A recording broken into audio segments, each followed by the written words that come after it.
wabarakatuh. Yang terhormat Bapak Ahmad Al-Farid selaku dosen pengampu mata kuliah Pendidikan Agama Islam dan teman-teman yang saya banggakan. Pada kesempatan kali ini saya akan mempresentasikan materi tentang konsep masyarakat madani dalam perspektif Islam. Baik, mari kita mulai dengan melihat latar belakang mengapa topik ini penting kita bahas. Teman-teman, dalam kehidupan berbangsa dan bernegara, kita sering mendengar istilah masyarakat madani. Namun, apakah kita sudah benar-benar memahami konsep ini? Ada 3 hal penting yang melatar belakangi pembahasan kita hari ini. Yang pertama, pentingnya memahami konsep masyarakat madani dalam kehidupan berbangsa. Di era modern ini, Indonesia membutuhkan tatanan masyarakat yang tidak hanya maju secara ekonomi, tetapi juga beradab, demokratis, dan berkeadilan.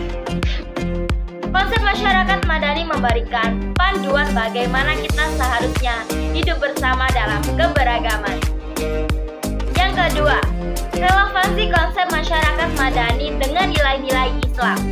Ternyata, konsep masyarakat yang ideal ini bukan sesuatu yang asing bagi kita umat Islam. Nilai-nilai yang terkandung dalam masyarakat madani sangat sejalan dengan ajaran Islam yang dibawa oleh Rasulullah SAW. Ketiga, urgensi membangun masyarakat madani di Indonesia. Mengingat berbagai persoalan yang kita hadapi saat ini, seperti kesenjangan sosial, intoleransi, korupsi, dan lemahnya penegakan hukum, maka membangun masyarakat madani menjadi sebuah kebutuhan mendesak, bukan lagi sekedar wacana. Nah, sebelum kita membahas lebih jauh, mari kita pahami terlebih dahulu apa yang dimaksud dengan masyarakat madani. Pengertian masyarakat madani menurut definisi bahasa.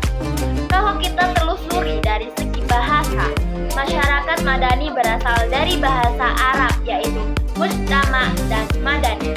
Kata mujtama artinya masyarakat, sedangkan madani berarti beradab atau berperadaban. Yang menarik adalah kata madani. Kata madani sendiri berasal dari kata Madinah. Kenapa Madinah? Karena kata ini merujuk pada kota Madinah, sebuah kota yang sangat istimewa dalam sejarah Islam. Disinilah Nabi Muhammad SAW membangun masyarakat Islam pertama setelah hijrah dari Mekah. Jadi, ketika kita menyebut masyarakat madani, secara tidak langsung kita sedang merujuk pada model masyarakat yang dibangun oleh Rasulullah SAW di Madinah. Lalu, bagaimana definisi masyarakat madani secara istilah? Secara istilah, masyarakat madani memiliki makna yang lebih luas dan kompleks. Masyarakat madani adalah masyarakat yang berperadaban tinggi, artinya masyarakat yang menjunjung tinggi nilai-nilai kemanusiaan dan moral. Masyarakat yang demokratis, di mana setiap warga memiliki hak untuk berpartisipasi dalam kehidupan masyarakat dan bernegara. Masyarakat madani juga menghormati hak asasi manusia, menjunjung tinggi keadilan tanpa memandang latar belakang seseorang. Dan yang paling penting, semua ini didasari oleh nilai-nilai moral dan etika yang luhur. Jadi bukan sekedar masyarakat yang maju secara materi, tetapi juga beradab secara moral dan spiritual. Konsep masyarakat madani ini juga dikenal dengan berbagai istilah di berbagai tempat. Di berbagai belahan dunia, konsep serupa dikenal dengan berbagai nama. Di Barat, konsep ini dikenal sebagai civil society, yang menekankan pada masyarakat sipil yang terorganisir dan mandiri dari dominasi negara. Di dunia Arab, istilah aslinya adalah al-mujtama al-madani, yang seperti sudah kita bahas tadi, merujuk pada model masyarakat Madinah. Sedangkan di Indonesia, kita mengenalnya dengan beberapa sebutan seperti masyarakat sipil atau masyarakat beradab. Meskipun berbeda istilah, pada intinya semua merujuk pada konsep yang sama, masyarakat yang beradab, demokratis, dan berkeadilan. Sekarang, mari kita kembali ke sejarah untuk melihat bagaimana konsep ini pertama kali diterapkan. Teman-teman, untuk memahami masyarakat Madani, kita harus melihat kembali ke masa Nabi Muhammad SAW ketika beliau hijrah ke Madinah sekitar tahun 622 Masehi. Ketika tiba di Madinah, Nabi Muhammad SAW tidak hanya membangun masjid, tetapi juga membangun sebuah sistem masyarakat yang sangat maju untuk zamannya. Pertama, beliau membuat piagam Madinah atau Shahifah al-Madinah. Ini adalah konstitusi tertulis pertama dalam sejarah umat manusia yang mengatur hak dan kewajiban seluruh warga Madinah, baik muslim maupun non-muslim. Luar biasa, bukan? Kedua, beliau mempersaudarakan antara kaum muhajirin yang ikut hijrah dari Mekah dengan kaum Ansor yang merupakan penduduk asli Madinah. Persaudaraan ini bukan hanya simbolis, tetapi sangat nyata. Kaum Ansor berbagi harta, rumah, bahkan tanah mereka dengan saudara-saudara mereka, kaum muhajirin. Dan yang lebih menarik lagi, Nabi Muhammad SAW juga menerapkan toleransi beragama dengan komunitas Yahudi dan Kristen yang ada di Madinah. Mereka dilindungi, diberikan kebebasan beribadah, dan diperlakukan secara adil.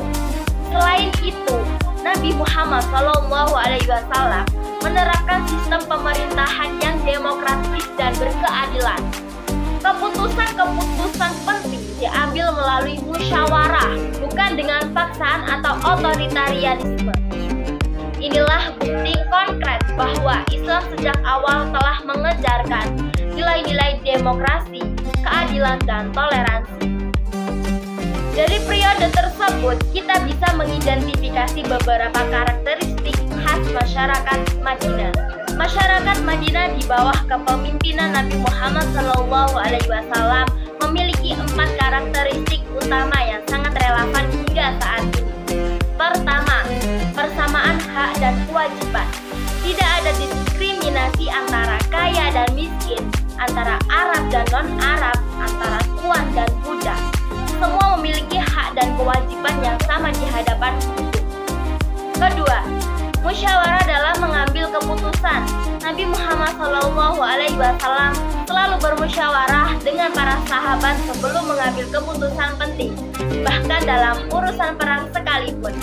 Ketiga, supremasi hukum yang adil.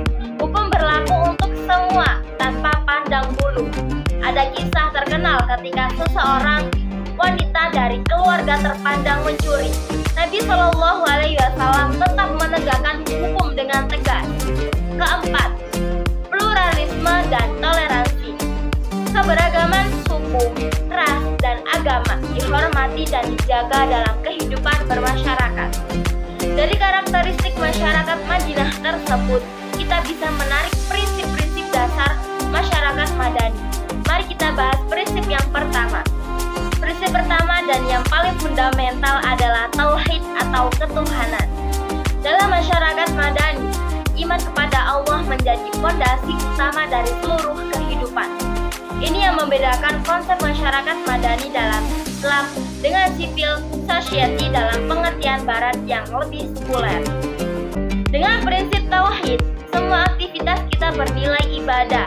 Bekerja adalah ibadah, berdagang adalah ibadah, bahkan urusan pemerintahan dan politik pun adalah ibadah jika diniatkan untuk mencari ridho Allah. Prinsip ini juga mengajarkan kita tentang tanggung jawab vertikal kepada Allah.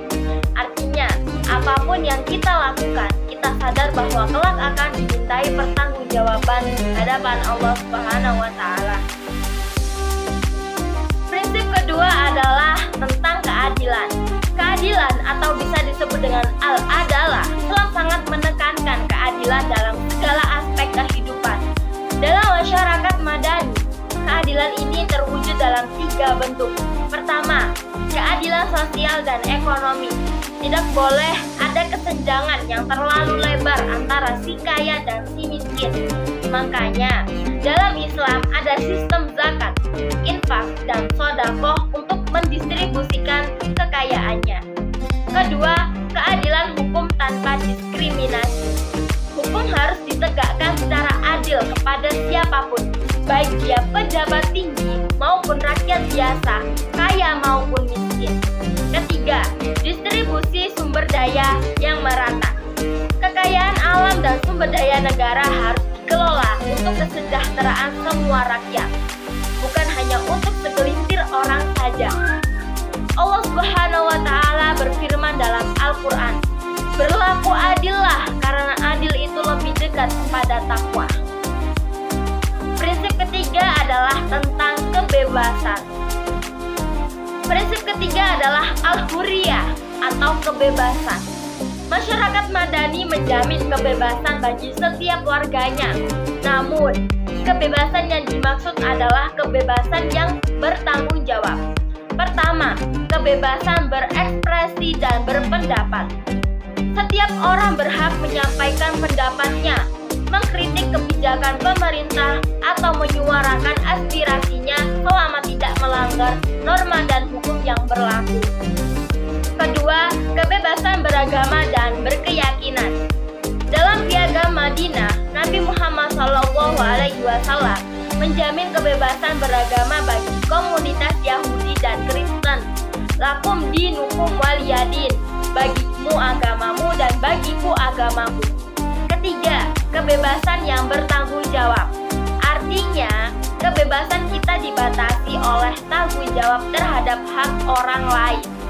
Kita bebas, tetapi tidak bebas untuk merugikan orang lain atau melanggar nilai-nilai kemanusiaan. Prinsip keempat adalah musyawarah. Prinsip yang keempat adalah asyura atau musyawarah. Allah Subhanahu wa Ta'ala berfirman dalam surah Asy-Syura yang artinya, "Dan bagi orang-orang yang menerima atau mematuhi seruan Tuhannya dan mendirikan sholat, sedang urusan mereka diputuskan dengan musyawarah antara mereka." Dalam masyarakat madani, pengambilan keputusan dilakukan secara musyawarah, bukan secara sepihak atau otoriter. Nabi SAW sendiri selalu bermusyawarah dengan para sahabat, meski beliau mendapat wahyu dari Allah. Prinsip ini mendorong partisipasi aktif masyarakat dalam berbagai urusan publik. Setiap orang berhak memberikan masukan dan terlibat dalam proses pengambilan keputusan. Yang dihasilkan adalah demokrasi yang beretika, yaitu demokrasi yang tidak hanya mengandalkan suara mayoritas, tetapi juga mempertimbangkan nilai-nilai moral dan keadilan. Prinsip yang kelima adalah persamaan. Prinsip yang kelima adalah al-musawah atau persamaan. Islam mengajarkan bahwa semua manusia diciptakan sama di hadapan Allah. Perbedaan yang ada hanyalah pada tingkat ketakwaannya. Pertama, tidak ada diskriminasi berdasarkan suku, ras, dan agama.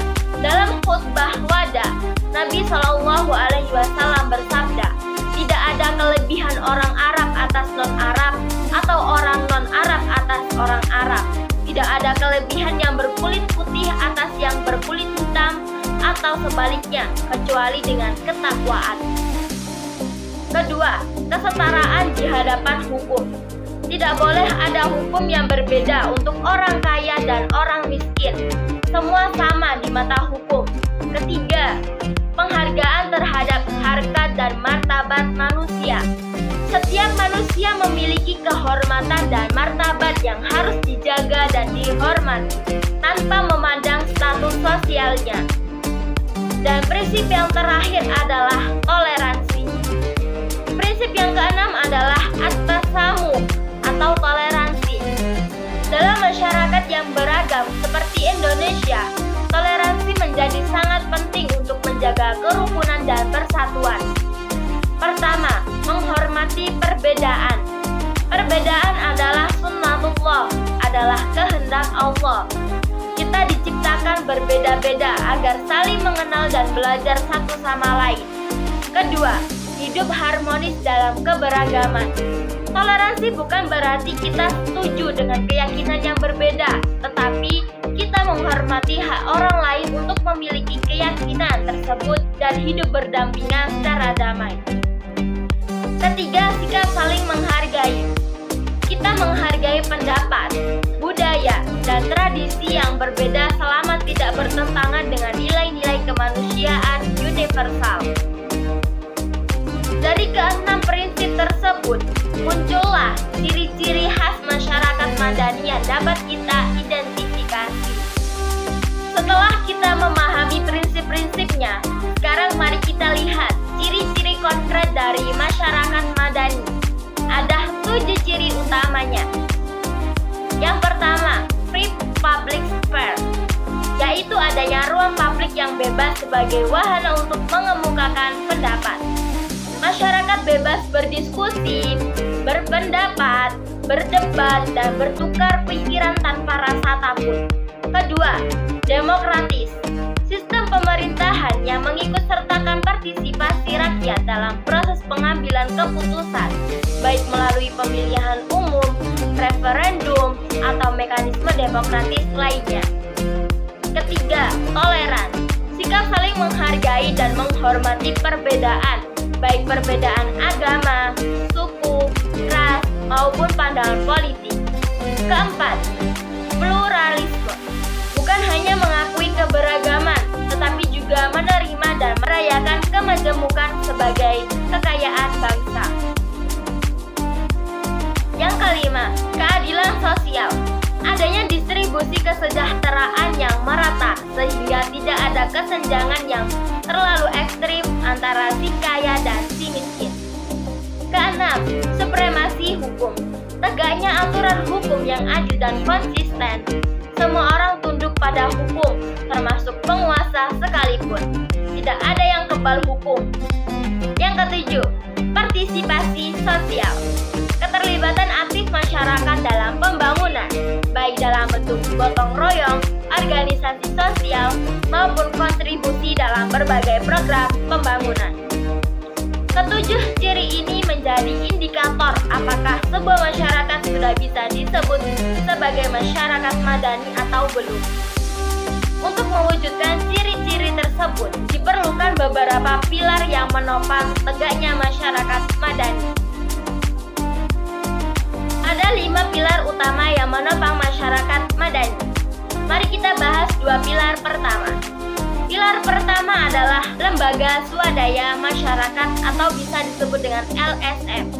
Ini adalah organisasi non-pemerintah yang independen dan berperan penting dalam pemberdayaan masyarakat. LSM berfungsi sebagai jembatan antara masyarakat dengan pemerintah, sekaligus sebagai kontrol sosial. Contohnya seperti LSM yang bergerak di bidang pendidikan, kesehatan, lingkungan hidup, atau advokasi hak asasi manusia. Pilar kedua adalah pers yang bebas dan bertanggung jawab. Media massa memiliki peran sangat vital sebagai kontrol sosial terhadap kekuasaan dan sebagai sarana penyebaran informasi yang objektif kepada masyarakat. Pers yang bebas akan mencegah terjadinya penyalahgunaan kekuasaan, korupsi, dan berbagai bentuk penindasan. Sekarang kita lanjut ke 3 pilar berikutnya. Pilar yang ketiga adalah supremasi hukum. Harus ada sistem hukum yang kuat, adil, dan konsisten dalam penegakannya. Hukum harus menjamin kesetaraan semua warga di hadapan hukum tanpa pandang bulu. Pilar keempat adalah perguruan tinggi. Kampus berperan dalam pembangunan ilmu pengetahuan dan teknologi, serta pembentukan intelektual yang kritis dan bertanggung jawab. Perguruan tinggi adalah tempat lahirnya pemikir-pemikir dan pemimpin masa depan. Pilar yang kelima adalah partai politik. Parpol berfungsi sebagai penyalur aspirasi rakyat dan kontrol terhadap kekuasaan. Partai politik yang sehat akan memperkuat sistem demokrasi. Kelima pilar ini harus berjalan dengan baik dan saling mendukung agar masyarakat madani terwujud.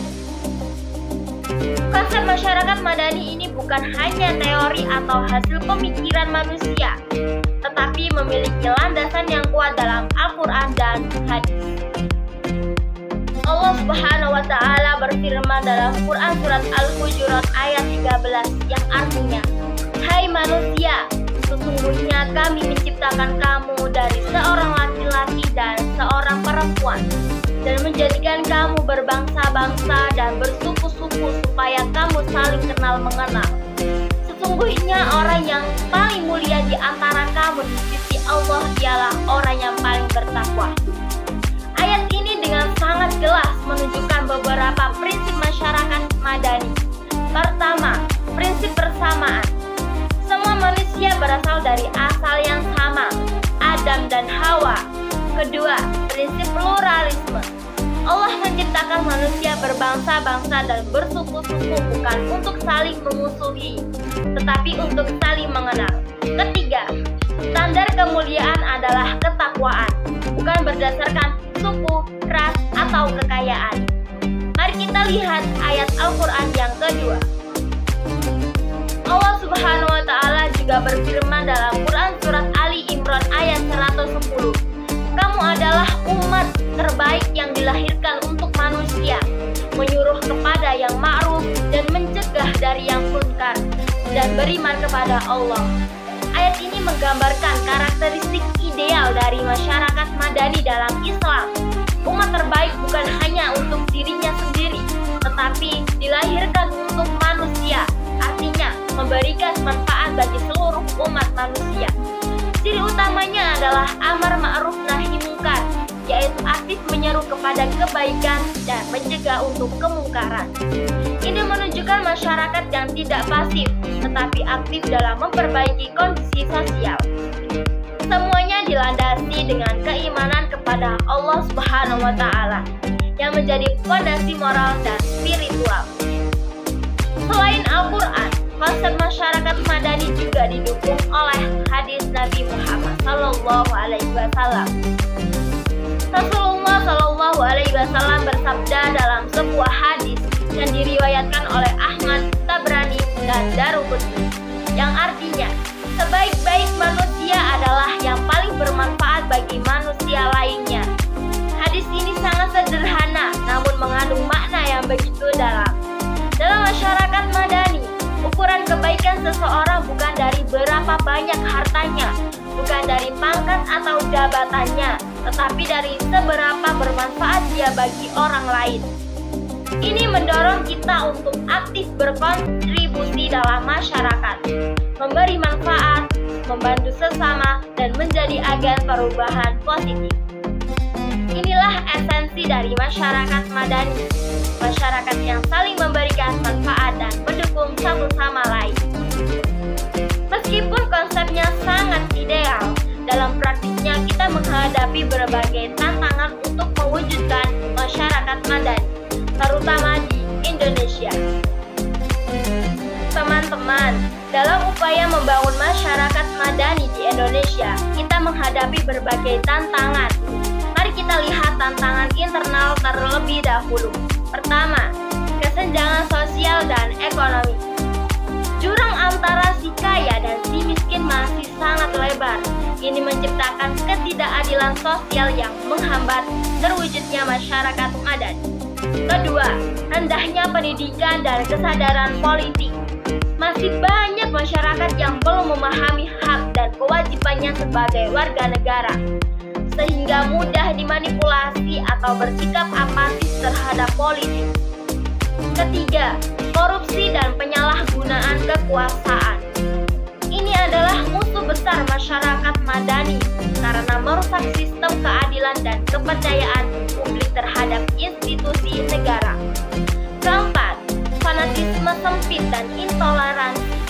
Masih ada kelompok-kelompok yang eksklusif dan tidak mau menerima perbedaan, bahkan melakukan tindakan diskriminatif. Kelima, lemahnya penegakan hukum. Hukum seringkali tumpul ke atas, tajam ke bawah.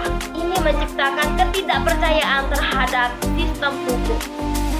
Selain tantangan internal, ada juga tantangan eksternal. Tantangan dari luar juga tidak kalah seriusnya. Pertama, globalisasi dan westernisasi.